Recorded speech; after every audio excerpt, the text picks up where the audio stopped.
고린도전서 11장에 기록된 이 말씀을 통해서 하나님께서 주시는 은혜를 우리가 함께 나누기를 원합니다. 여러분, 오늘 이 고린도전서 11장 말씀에는 이 바울이 두 가지 문제를 다루고 있습니다. 하나는 교회의 영적인 질서와 권위에 대한 문제를 다루고 있고, 또 하나는 이 잘못된 성찬식에 대한 문제를 기록을 하고 있습니다. 이 두 가지 문제의 배경은 이 교회 안에서 차별에 대한 문제입니다. 남녀 간의 차별과 이 부한자와 가난한 자들 간의 차별에 대한 문제를 다루고 있습니다.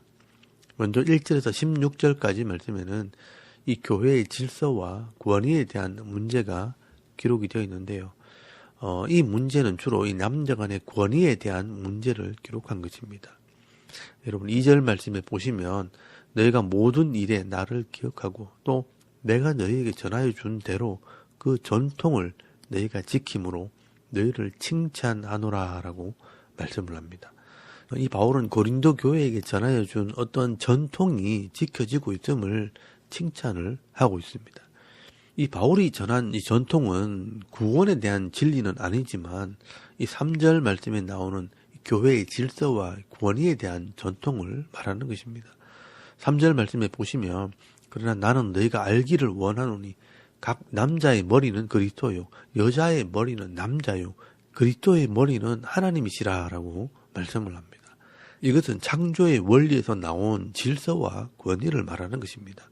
이 하나님의 권위 아래 그리스도가 있고 이 그리스도의 권위 아래 남자가 있고 이 남자의 권위 아래 여자가 있다는 것입니다. 이것은 교회를 세울 때 보이지 않는 이 권위와 질서라는 것입니다.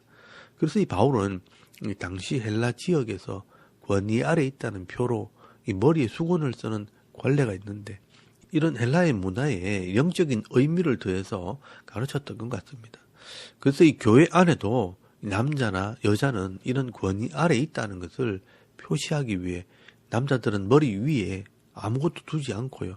여자는 이 머리에 수건을 쓰므로 이 권위 아래 있다는 것을 표시하는 것입니다. 이런 전통은 이 당시 초대교회의 전통으로도 내려오는 것이었습니다. 그래서 함께 모여 예배를 드릴 때 이 남자는 머리에 수건을 쓰지 않습니다. 만약 이 남자가 머리에 무엇을 쓰고 공중 앞에서 설교를 하게 되는 것은 다른 권위 아래 있다는 표시이기 때문에 이 머리를 욕되게 하는 것이 되고요. 또 여자 같은 경우는 이 공중 앞에서 기도나 설교를 할 때 반드시 남자의 권위 아래 있다는 표로 머리에 수건을 쓰고 기도나 설교를 했던 것입니다. 그런데 문제는요, 교회에서 여자들의 이 활동이 많아지면서 이 여자들이 남자처럼 머리에 쓰는 수건을 쓰지 않고 설교나 기도를 하기 시작했던 것 같습니다. 그래서 이 고린도 교회 성도들 중에 이 남자들이 이렇게 해도 되는가 이 문제를 제기하게 되었다는 것입니다. 그래서 이 바울은요, 이때까지 해오던 이 전통으로 보면 이 남자는 머리를 가리지 않는 것이 맞고 여자는 이 남자의 권위 아래 있다는 표로 수건으로 머리를 가리는 것이 맞다라고 설명을 합니다. 여러분 7절 말씀에 보시면 남자는 하나님의 형상과 영광이니 그 머리를 마땅히 가리지 않거니와 라고 말씀하면서 이 남자는 수건으로 머리를 가리지 않는 것이 좋다는 것입니다. 그러나 성경의 원리를 볼 때 여자는 이 창조의 원리를 따라 이 남자의 갈비뼈에서 나왔고 이 남자를 위해 창조가 되었기 때문에 이 남자의 권위 아래에 있다는 표로 머리에 수건을 쓰는 것이 맞다고 할 수 있는 겁니다. 여러분 10절 말씀에 보시면 그러므로 여자는 천사들로 말미암아 권세 아래에 있는 표를 그 머리 위에 둘지니라 라고 말씀을 합니다.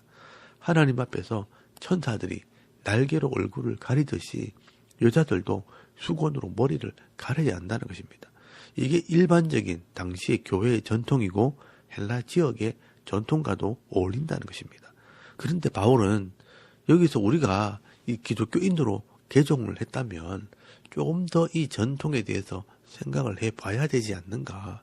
예수를 믿고 남녀가 차별이 없이 되었다면 굳이 이런 권위 아래에 있는 표를 두는 것이 그렇게 중요하지 않다는 것을 설명을 하게 됩니다. 여러분 11절 말씀에 보시면 여기에 그러나로 말을 시작합니다. 그러나 주 안에서 남자 없이 여자만 있지 않고 여자 없이 남자만 있지 아니하니라. 이는 여자가 남자에게서 난 것 같이 남자도 여자로 말미암아 났음이라. 그리고 모든 것은 하나님에게서 났느니라. 너희는 스스로 판단하라라고 말씀을 합니다. 성경을 자세히 보면요, 여자가 남자에게서 나왔듯이 따지고 보면 남자도 여자에게서 나온 것입니다. 그렇다면 남자나 여자나 다 하나님 안에서 같은 지위를 가졌다는 것을 생각해 보면 굳이 머리에 수건을 쓰지 않고 본성을 따라 긴 머리로 있는 것이 좋지 않겠는가라고 설명을 합니다. 그래서 15절 말씀에 보시면 만일 여자가 긴 머리가 있으면 자기에게 영광이 되나니 긴 머리는 가리는 것을 대신하여 주시기 때문이니라. 논쟁하려는 생각을 가진 자가 있을지라도 우리에게나 하나님의 모든 교회에는 이런 관례가 없느니라 라고 말씀을 합니다. 이 바울은 지금 이 성경을 통해 또 다른 해석을 하고 있는 것입니다. 여러분, 고린도 교회에서 왜 이런 문제가 생기게 되었는가 하면 5절 말씀에 보시면 이 교회 안에서 여자들의 활동이 많아지면서 이 공중 앞에서 기도도 하고 예언, 이 말씀을 풀어 설명하는 이런 설교를 하게 되면서 이런 권위에 대한 문제가 나오게 된 것 같습니다. 그래서 이 주로 남자들이 이 여자들이 전통을 따라 이 머리에 수건도 쓰지 않고 기도하고 설교도 한다고 하면서 불만을 표시하게 된 것입니다. 교회의 전통이나 이 창조의 원리를 핑계 삼아서 여자들이 질서를 지켜야지 하면서 이 남자들의 권위를 세우려고 했던 것 같습니다. 사실 우리나라에서도요, 20, 30년 전만 해도 여자들이 이 강단에 올라간다든지 여자들이 설교하는 것 자체를 금했습니다. 이 고린도 교회도요, 그런 일들이 벌어지게 된 것입니다. 그래서 이 바울은 우리가 예수를 믿고 하나님 말씀에 대한 분명한 믿음과 지식을 가졌다면 서로가 존중하고 서로가 존중이 여기기 때문에 여자들이 수건으로 머리를 가리기보다는 순리를 따라 긴 머리로 대신하면 좋지 않겠는가, 그런 것을 가지고 논쟁하는 것은 불필요한 일이라고 말씀하는 겁니다. 여러분 16절 말씀에 보시면 논쟁하려는 자들이 있을지라도 교회에는 이런 관례가 없다라고 말하면서 서로 이해할 것을 권면하는 것입니다. 이 일로 굳이 논쟁할 필요가 있겠는가라고 마무리를 하는 것입니다. 이 교회 안에서 여자들이 너무 설친다고 억지로 머리에 수건을 쓰게 하면서 전통을 지키라고 주장할 수도 있지만, 수건을 쓰고 마음으로 불평을 한다면 그런 전통은 옳지 않은 것입니다. 억지로 전통을 지키게 해서 수건을 머리에 쓰게 할 것이냐, 믿음으로 서로 존중히 여길 것이냐, 이것은 신앙의 성숙에 대한 문제라는 것입니다. 교회 안에서는요, 서로를 존중히 여기고 서로를 인정하는 마음이 중요한 것입니다. 이런 배려와 존중하는 마음이 있다면 이런 권위에 대한 문제로 논쟁할 필요는 없다는 것입니다. 그러므로 오늘 우리는 이 말씀을 깊이 묵상하면서 남자나 여자나 다 하나님의 은혜로 구원받은 사람이고 각자의 재능과 은사가 있다는 것을 믿을 때 서로 존중히 여기면서 함께 질서를 세우고 함께 권위를 세워나가는 그런 믿음 있는 성도들이 다 되실 수 있길 바랍니다. 그리고 17절에서 34절까지 말씀에는요, 이 고린도 교회 잘못된 성찬식에 대해서 책망을 하고 있습니다.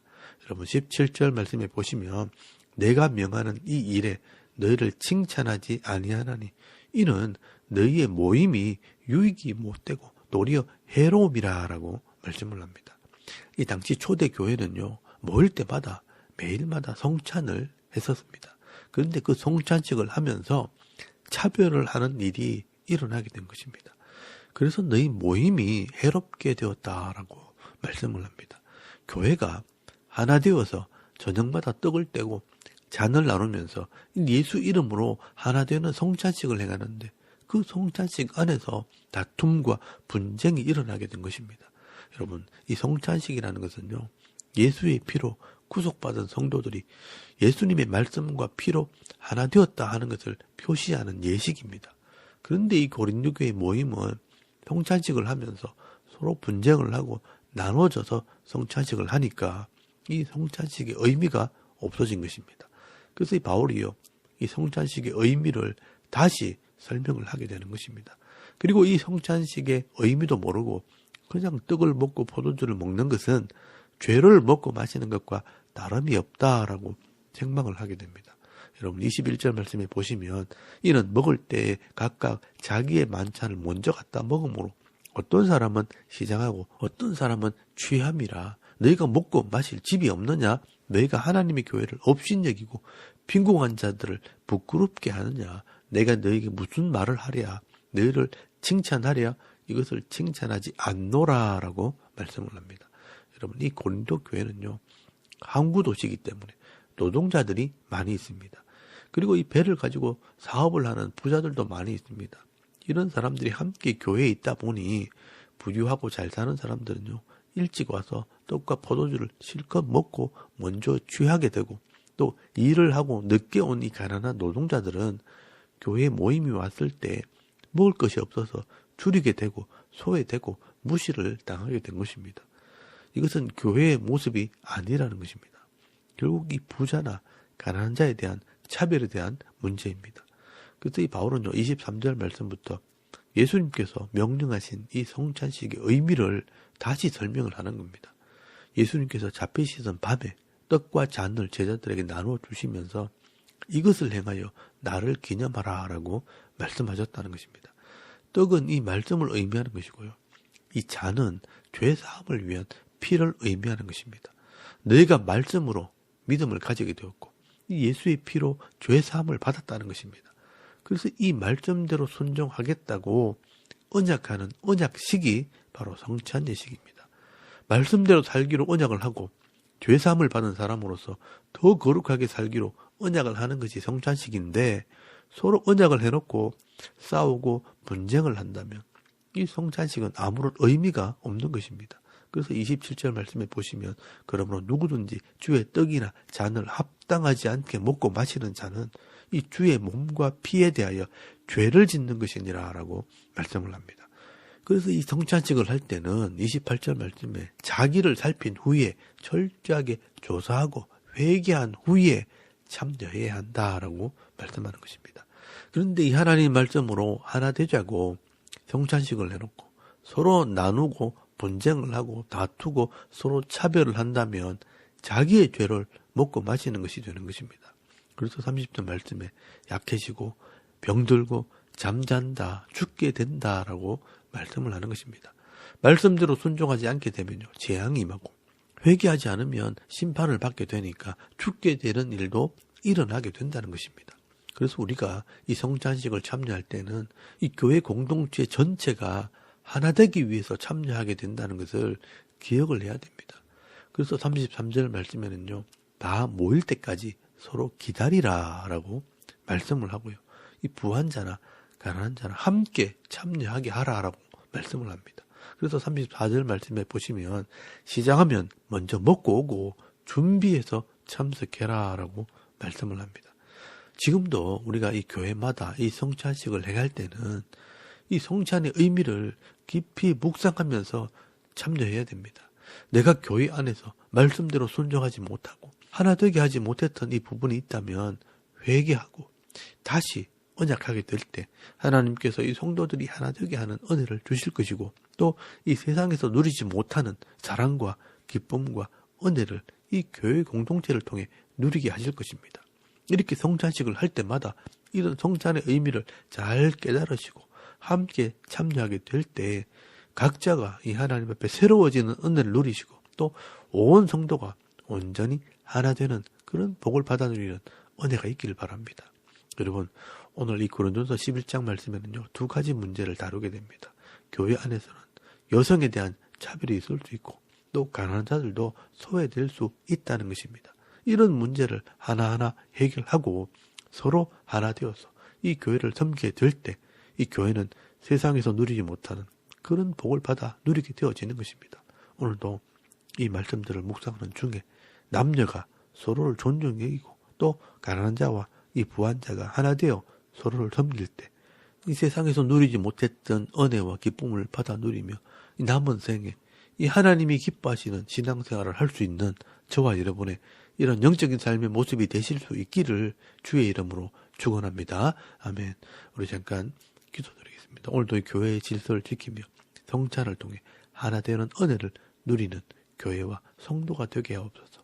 또 나라와 민족을 위해 섬기는 교회와 가정과 자녀들의 믿음을 위해서 또 개인의 기도 제목을 따라 기도하고 오늘 하루 삶을 또 시작할 수 있길 바랍니다. 다 같이 우리 하나님께 한번 기도드리겠습니다. 살아계신 하나님 은혜를 참 감사합니다. 오늘도 이 아침에 우리가 하나님을 예배하게 하시고